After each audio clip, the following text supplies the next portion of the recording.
Siedma vec je, že je to skúška. Často ten človek možno nemá žiadnu chybu, nemá ani karmickú chybu, ale prechádza určitou skúškou. Čo v tomto prípade? Vydržte. Čím pozitívnejšie budete konať, tým skôr prejdete skúšku. Keď sa ale budete utápať v negatívnych emóciách, tá skúška bude dlhšie trvať. Skúška znamená, že ja potrebujem vydržať. Vydržať, pozitívne ďalej konať. Ľúbiť Boha, ľúbiť duchovný svet. Aj keď je to ťažké.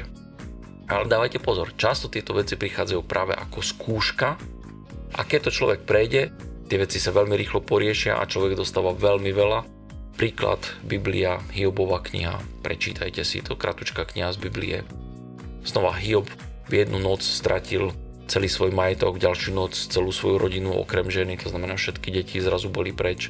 Ďalšiu noc stratil svoje zdravie. A potom prišli v úvodzovkách jeho priatelia, ktorí sa mu snažili povedať, že on je zlý človek a Boh ho trestá. A on povedal, to tak není.